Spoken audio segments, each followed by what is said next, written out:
When it's finished, we'll be over there. There's a green, right there, a green tented thing over there on the way out. No, it's over here, sir. Right over here. Thank you.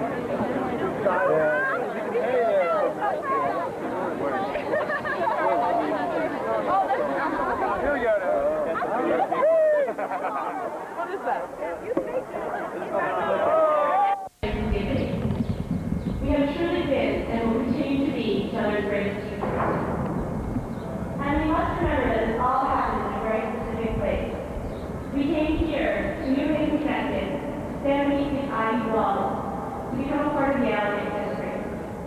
When we decided to come 4 years ago, whether we knew it then or not, we took on the responsibility to become part of the narrative larger than our own. Through our moments of self-doubt, the wondering if there hadn't been some mix-up in the admissions office, questioning whether or not we could ever measure up to the standards set by Yale, our peers, and by ourselves, we have survived. We have done better than survive. In the courtyards, classrooms, and dorm rooms, we have kept our mark alongside those who have come before. Our achievements will stand and grow more marked in time, and we can one day look back and know that we have been a part of something sacred and unique. Yale has given us a gift. It has given us each other. And from each other we learn about desire, about success, about compassion. After relocating to California, he made appearances in a number of television shows, including the Mary Tyler Moore Show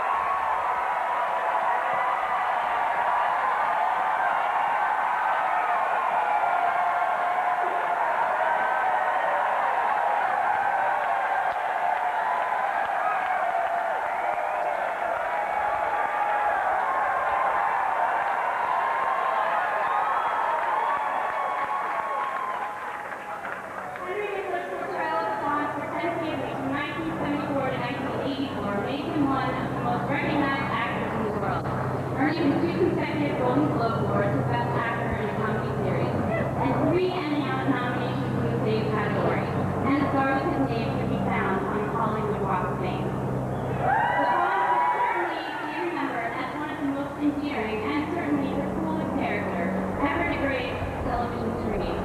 For a generation that grew up watching Happy Days, the Fonz will forever be the ultimate measure of cool. Mr. Winkler's achievements extend far beyond this single role.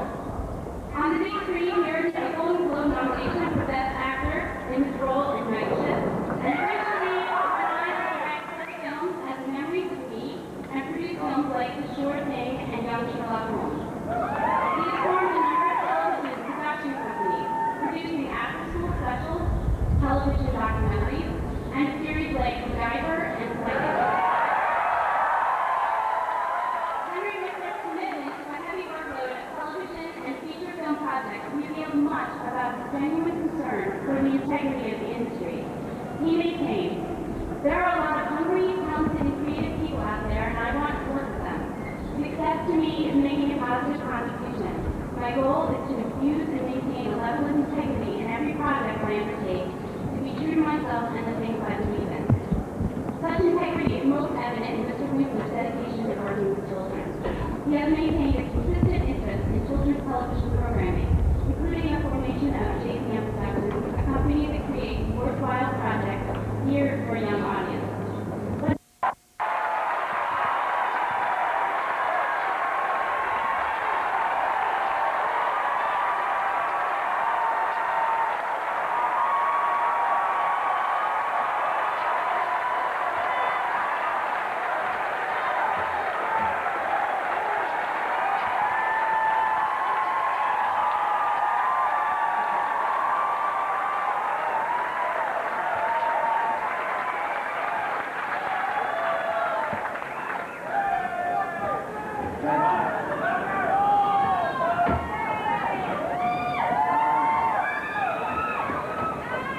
I cannot tell you how happy I am to be here. I cannot tell you what a great honor it is in my life that you asked me to be here.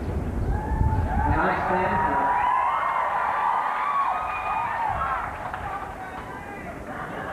I think you show great taste.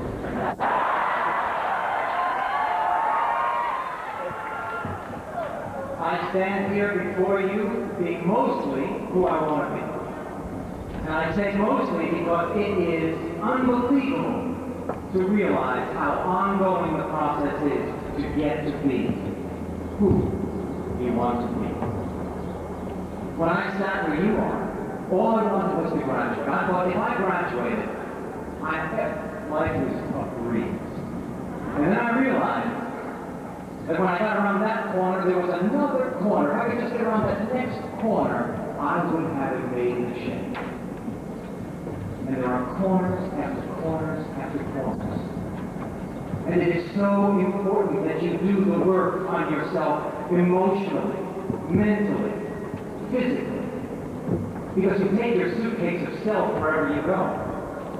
Your psycho junk, your humor, your anger, your memories, they all go with you. And it is up to you, each one of you, to go through that process of growth of spirit, of your mind, of your body, to become who you want to be. My journey started in New York City on October 30th, 1945. My parents are short Germans.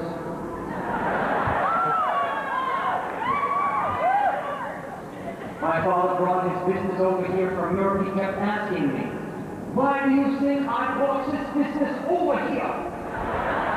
I said, "Besides being chased by the Nazi stand, is there a bigger reason than that?"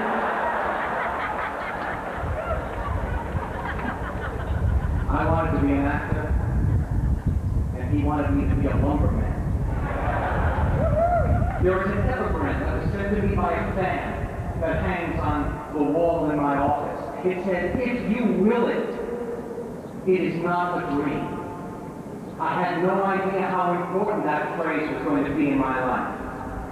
I had no idea how true that phrase was in the world until it hung there for some while. When I started, my self-image was down around my ankles. I think I got up to my sternum. In high school, my American history teacher said, "Winkler, if you ever do get out of here, you're going to do great." I was told I was lazy, I was told I was stupid, I was not living up to my potential.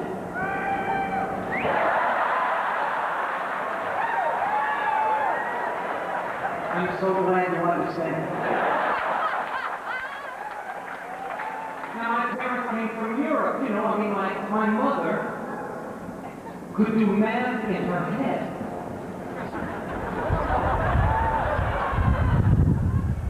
How could I be stupid? I didn't want to be stupid.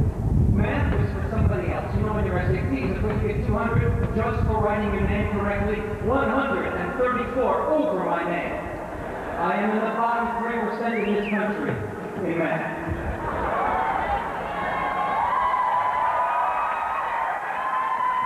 Thank you for your support. The headmaster of my high school said, "Son, I want to know why you're not achieving." I said, "Hey, I want to know why I'm not achieving."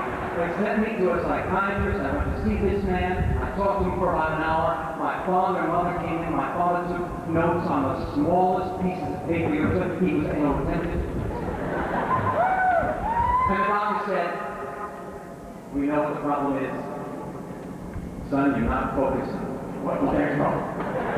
Now I know what to do, so I went down to my neighborhood, and there was a drugstore on the corner, Penny's, you know, and not only did she sell French fries in a brown paper bag, but you could also buy highlighters. And I went home and I highlighted the entire Middle Ages.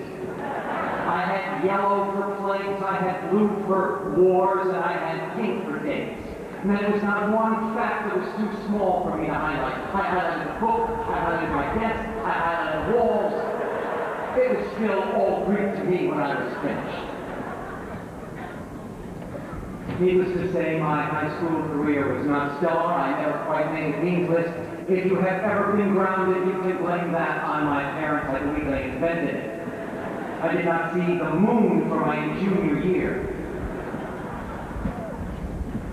Albert Schweitzer said that the one essential thing for us to do as human beings is to turn on that light inside of us. And I believe that the main switch is guarded by the parent. It must be nurtured. The child must be understood so that that light can eventually go on with all its inner strength. In 1976, when the show was on the air, we were doing very nicely. Everybody liked the Fonz. I was asked to do a film strip called Everybody Has a Song. And I thought, you know, it's for kids with learning disabilities. I'm going to help these kids. Why not? I'm on TV. It will make sense. It'll help them. I'll do a good turn. And as I read the script, I went, oh my goodness. I am one of these kids. I'm not stupid. I'm dyslexic. But I only found out when I was 31. As a student, I didn't know that. So we read these novels, you know, The Octopus by Frank Norris about the Grange Wars. And all of my classmates were writing in the margin. They were writing all of the symbolism and the imagery. And I wanted to write so badly. I wanted to know what to write in the margin, except I didn't know what they were writing. So I took little droplets of water and I put them on the board. The pages crinkled up, and it really looked like I was using that book. I knew that somehow how I felt about myself on the inside was in direct opposition to what people were seeing on the outside. Could I be successful? Could I meet my dream? Could I shake hands with what it is that I wanted to do? I didn't think so. And then I had to apply to college. Now, you guys will have your mind to three, right? Your strong school, your first one, your second school, and your safety. 24 schools. I applied to 24 schools. I got into two. Park University in Missouri. I never heard of it when we went there. I think it's like some doorway on the prairie of Missouri. And Emerson College in Boston, where I spent 4 wonderful years. In my senior year, I applied to the Yale School of Drama. And I thought I was committing hubris. I thought, how did I apply? I'm stupid. How could I apply to Yale? In the spring semester, as I was writing a paper for sociology, I got the call, would you like to join us in September at Yale? I threw the windows open, I yelled out to everybody that could hear me. I got into Yale. I called my parents. I said, I got into Yale. And of course, the very supportive short Germans. This is nice. They were there for me at every turn, you know what I mean?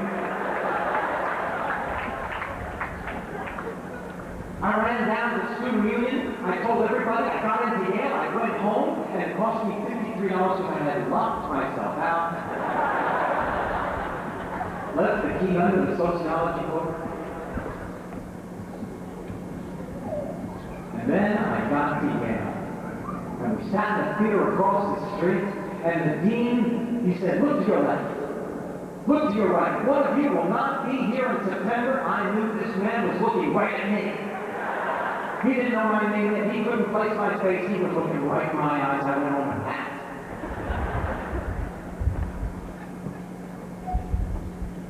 Allowing negative thoughts to live in your mind and body is powerful and it is addictive. And what I have learned is that there is no nutritional value in a negative thought. I am living proof of that fact.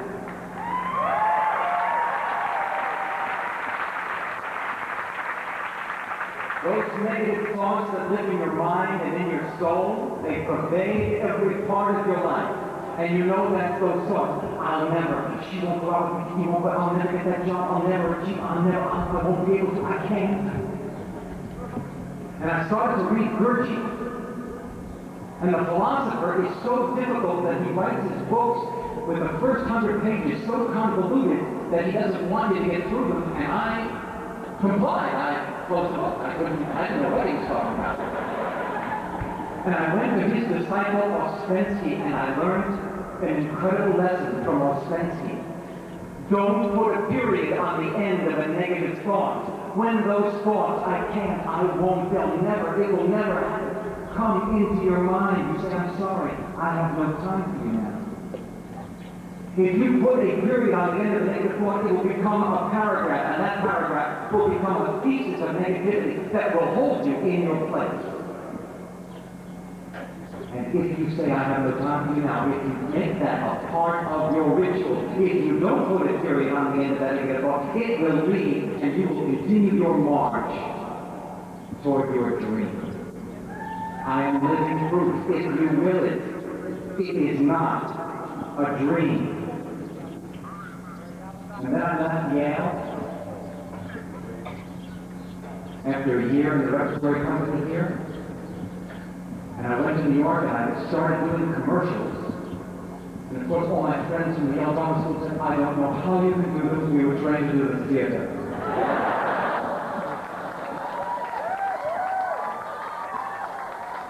And the next question was, how do you get home?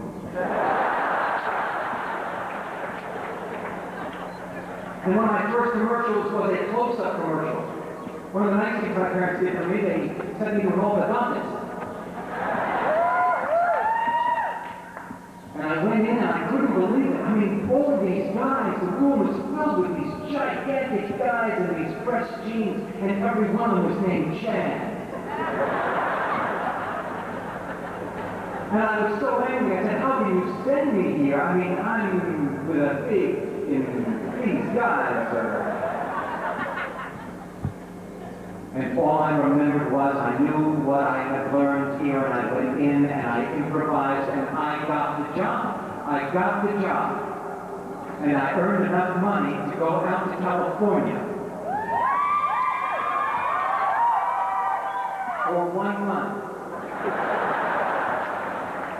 And at the end of that month, I auditioned for this show. I went into this room at Paramount. And there was the casting director, and Gary Marshall, and Tom Miller, and this guy Pasquale, who I was going to read with. And I made a choice. that I would be the only one standing at the end of my reading, that I would use the words of this Pasquale, sit down. I had a gigantic sweat stain on my shirt. I said, this is in direct correlation to the fear that is running through my body at this moment. And on my birthday, October 30th, 1973, they called and said, would you like to play the Fonz? And I said, if you let me show the other side, when he takes his leather jacket off and he's at home, who does he have to be cool for? If you let me show the other human side, I don't know where I got the nerve to talk to the producer like this. And they said, okay. And I spent the next 11 years having one of the best times of my life.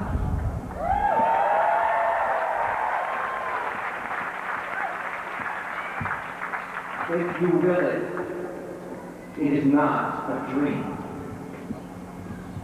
And it is a great honor to be on television, especially here in America. My stepson, Jed, who is here with me today, my wonderful wife, Stacy, when he was in the 3rd grade, you clap, Jed.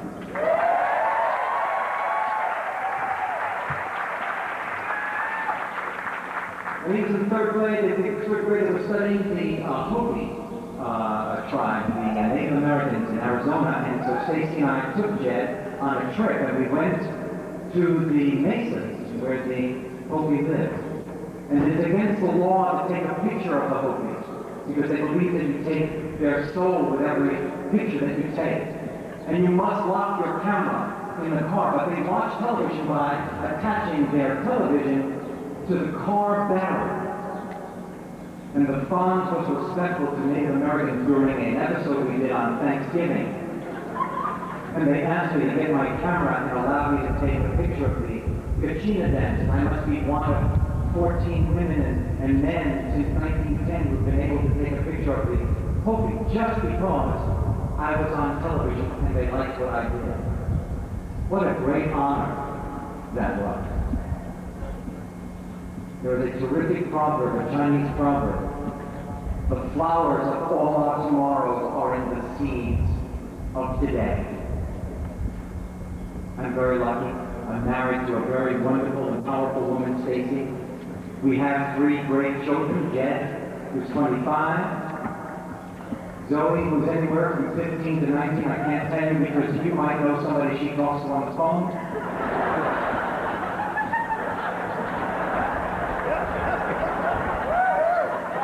And Max, who is 12 and a half.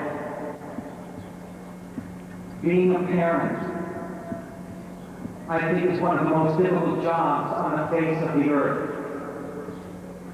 You have to be a life guide, a teacher, a student, a chef, a disciplinarian, a storyteller, a historian, a chauffeur, a psychologist, Darth Vader, a social planner, a death at Double Dragon 2, and a bank.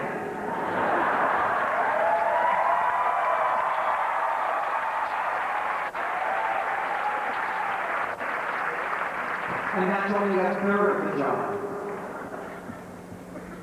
And no matter where you are, no matter what you have achieved, children are the great equalizer. I'll tell you a quick story. I took all 3 children to a Dodger game. We're sitting there, we're just having a hot dog, with some soda, and all of a sudden, the camera put my picture on the diamond vision in the middle of the field. They were like 34 hurt. They don't even know what they have in their hands. We have to take our country back. And basically, you must lead the way. This great country, it seems to me, was built on the fact that we helped each other, that we birthed each other's babies, and we cleared each other's lands, and we built each other's homes. And now we put bars on the windows and doors to keep that very neighbor out. Our strength as a country, as a community, as a world depends upon the kindness of strangers and not the fear of them.